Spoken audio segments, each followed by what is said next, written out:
Olá pessoal, vamos iniciar um outro módulo da NR10. Fala um pouquinho das principais medidas de controle previstas na norma. Vamos comentar, tirar algumas dúvidas sobre essas medidas previstas aí. Primeira medida que a gente vai começar a conversar é o item bastante polêmico e que gera bastante dúvida na norma, que é a desenergização. Muitas pessoas entendem que desligar e desenergizar é a mesma coisa, tá? Mas são situações extremamente diferentes. Eu diria que desligar é só a primeira etapa da desenergização. Então vamos ler um pouquinho aqui, vamos tentar sanar algumas dúvidas. Desenergização é um conjunto de procedimentos, ou seja, são várias receitas, né? Então eu não posso dizer que desenergizar eu consigo fazer numa simples etapa. Desenergizar é um conjunto de etapas. É previsto pela NR10 que essa desenergização feita no sistema elétrico de potência, o CEP, ou em alta tensão, melhor dizendo, deve ser realizada por no mínimo 2 pessoas. Então, no CEP, no sistema elétrico de potência, que é a geração, transmissão e distribuição, deve ser feita em 2 pessoas. Na baixa tensão não há obrigatoriedade. É uma boa prática, mas não é uma obrigação de uma norma regulamentadora. Qual a diferença de desenergizar para desligar? Desenergizar é dizer, a gente ter a certeza que essa atividade vai ser realizada e de forma alguma vai voltar a energia. Então eu posso ter a certeza, eu tenho a garantia de que o local, o sistema, o circuito que eu estiver trabalhando vai ficar desenergizado até a minha ordem, a minha demanda de reenergização. Então, vamos falar das 6 etapas previstas, dos 6 procedimentos previstos. Seccionamento, impedimento, constatação de ausência, aterramento, proteção dos elementos energizados e sinalização de... Vamos falar do primeiro passo, então, da desenergização, que é o seccionamento ou desligamento. Nada mais é do que a abertura do circuito, ou por fusíveis, disjuntores, retirar a extensão, desligar um interruptor, uma tomada, uma chave. Então, desenergização, o primeiro passo é o que a gente chama de desligamento. Então, existe essa confusão, né? Então, vamos tentar esclarecer. O primeiro passo da desenergização é isso, é abrir o circuito, seja qual a forma que vocês escolherem. Segundo passo, impedimento de reenergização, que a gente também conhece como bloqueio, feito através de bloqueios mecânicos, cadeados ou equipamentos, onde eu garanto a impossibilidade de reenergização do circuito. Ele é sempre feito através de um bloqueio mecânico. Então temos alguns exemplos aqui: bloqueio de plug, painéis, disjuntores, a simples colocação na porta de um cadeado numa tranca para acessar uma sala elétrica, para acessar um painel elétrico, isso já é um bloqueio. Ou seja, bloqueio é feito através de dispositivos mecânicos, onde garanta que só a pessoa que fez vai ter acesso à chave que reenergiza. Então, é um método muito simples, porém, nem todo dispositivo elétrico tem a possibilidade de a gente colocar uma trava mecânica. Lembrando que esse bloqueio pode ser feito em outros tipos de energia, não só em elétrica. Posso bloquear tubulações, válvulas e outros, né? Então, quando a gente fala de bloqueio, a gente está falando de bloqueio de energia. Na NR10, principalmente bloqueio de energia elétrica, tá? Terceiro passo, importante, quando a gente fala terceiro passo, é uma sequência, a sequência tem que ser obedecida para que não haja erro. Então, o terceiro passo é verificar realmente a inexistência da energia. Então, eu abri o circuito, eu bloqueei o dispositivo de religamento, agora eu vou testar. Ou com multímetro, ou com alguns detetores de tensão, de alta, de baixa tensão, né? Os detetores são equipamentos que não indicam quanto tem, mas indicam que existe o nível de tensão ali. Então nós temos de contato, temos de aproximação para altas tensões e temos os modelos para tensões menores. Quarto passo é mais complicado de entender e até a sua aplicação é difícil operacionalizar. Geralmente a gente vai ver a instalação de aterramento temporário em circuitos de alta ou média tensão. Difícil ou quase impossível de fazer em circuitos de baixa tensão. Porque em circuitos de baixa tensão, a corrente é muito alta. E as correntes altas vão criar um empecilho, uma dificuldade para o aterramento, que é a colocação dos cabos para o terra. Então, o que é o aterramento? Você ligar um cabo a um potencial de terra e curto-circuitar as fases. Num circuito de média tensão, numa rede aérea, eu estou falando de cabos de 50, 35 milímetros. Numa rede de baixa tensão, tem barramentos de 3.000, 4.000 amperes.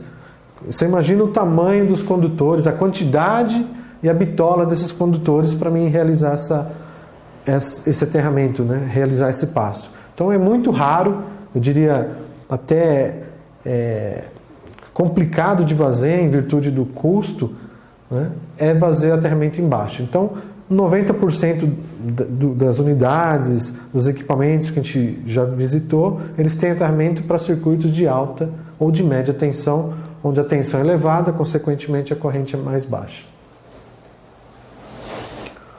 Quinto passo, importante e pouco utilizado, importante e pouco divulgado também.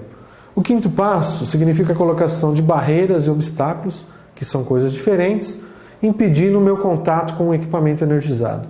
Então, mesmo que eu tenha um equipamento onde parte dele está desenergizado, eu estou trabalhando, ao meu redor, em cima, embaixo, ao lado, eu posso ter circuitos energizados.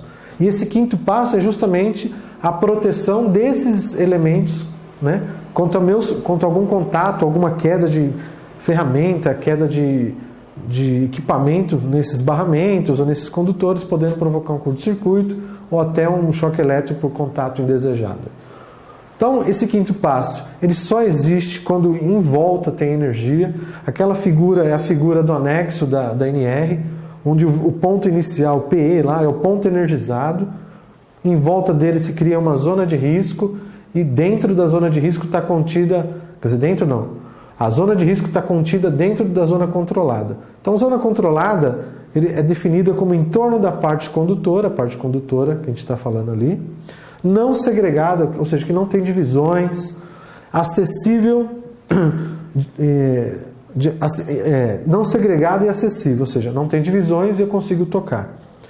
Essa distância de zona de risco controlada, ela vai variar, ou seja, ela vai aumentar conforme o nível de tensão, proporcionalmente, e dentro dessa região de risco controlada, só é permitida pessoas com autorização. Lembrando que a autorização é um documento formal na qual o empregador vai formalizar a autorização para que as pessoas em questão possam mexer em instalações elétricas. Isso é o que a NR10 preconiza, que a gente tenha uma autorização. Muitas vezes ela está intrínseca no contrato de trabalho, no registro profissional, mas a NR, a norma, ela pede que a gente formalize isso através de um documento. O que mais? Vamos falar um pouquinho das diferenças entre obstáculos e barreiras. Obstáculos é muito mais simples. Obstáculo é alguma coisa que me impede, que dificulta o meu acesso. Então é uma fita zebrada, é um cone, é uma corrente, é algo que eu possa tirar facilmente. Barreira já vai me barrar, vai impedir. É alguma proteção, algum anteparo, onde ele primeiro eu não consiga fazer a inserção do dedo. Segundo, que tem um dispositivo, uma trava, dificultando a retirada. Então, muitas vezes a gente vê um quadro disjuntor que ele tem a tampa externa e depois tem uma proteção na barra, né? Um acrílico, um policarbonato ou uma chapa mesmo. Essa chapa tem parafusos, alguma trava que vai dificultar a retirada. Isso é considerado barreira. Zona de risco tem a mesma função da zona controlada, porém a NR diz que na zona de risco só poderiam entrar profissionais que, além da autorização que a gente disse, estão com os dispositivos, os equipamentos, as metodologias para realizar o trabalho. Acho que essa figura exemplifica bem o que a gente está conversando.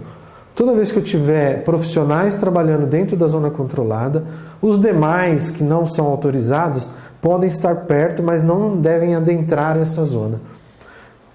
Só para a gente entender essas distâncias, de 0 a 999 volts em corrente alternada, essa distância está em 70 centímetros no mínimo. Então, até as pessoas acostumarem a encontrar um painel aberto e manter uma distância de segurança, a gente deveria delimitar para que as pessoas circulassem por fora, na zona livre aqui. E se caso a gente tivesse algum auxiliar, alguma pessoa que não tivesse autorização, não tivesse a formação, ela se mantém fora da zona controlada, né? E o profissional que está autorizado fica trabalhando ali dentro da zona de riscos, dentro da zona controlada. Sexto passo, instalação de sinalização de impedimento de reenergização, que seria a colocação de etiquetas.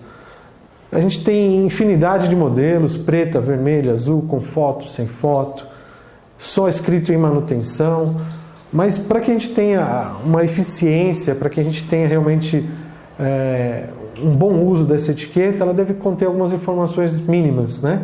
Quem colocou, quando colocou, né? Qual o motivo da colocação disso? Porque simplesmente não mexa, perigo, coloquei o nome da pessoa que colocou, é pouco. Porque muitas vezes eu preciso ter uma rastreabilidade, eu preciso entender o porquê. Então, o motivo, data, quem colocou, um contato é muito importante. Obviamente que isso vai depender do tamanho da empresa, quantidade de funcionários, mas algumas informações são primordiais para que essa etiqueta funcione bem. Não é uma novidade, a NR10 trouxe isso, mas isso não é algo novo, é algo que já existe há bastante tempo. E com o tempo, com a educação, com a formação dessa cultura, ela substitui inclusive o cadeado lá na frente, né? A NR10 não diz isso, obviamente, mas numa empresa onde a cultura de segurança foi bem implementada, muitas vezes é tão eficaz quanto o cadeado isso aqui. Outra coisa que a gente tem que conversar um pouquinho, já que a gente falou da desenergização, é realmente a volta do processo, ou seja, a reenergização. Também tem alguns passos, 5 passos. É um item que muitas vezes é deixado de lado em alguns treinamentos, porque a gente entende que desenergizar é importante para a segurança. Na minha experiência, a reenergização é tão quanto mais importante que a desenergização. Porque muitas vezes a desenergização tem hora, foi programado. A reenergização muitas vezes não tem hora tem uma hora para voltar, mas acontecem imprevistos que vão atrasar o serviço e na hora de reenergizar a gente começa a ter alguns problemas. Quem nunca esqueceu ferramenta, material, extensão dentro de um painel, dentro de algum equipamento na hora de religar, né? Na hora da pressa, porque está atrasado, porque existe aquela pressão para o retorno da energia. Então, o procedimento de reenergização muitas vezes é deixado de lado. E para quem está ali sempre na linha de frente, para quem está atuando efetivamente com um problema, é mais importante do que a desenergização. Então vamos elencar os itens aqui. Retirada de todas as ferramentas, utensílios e equipamentos.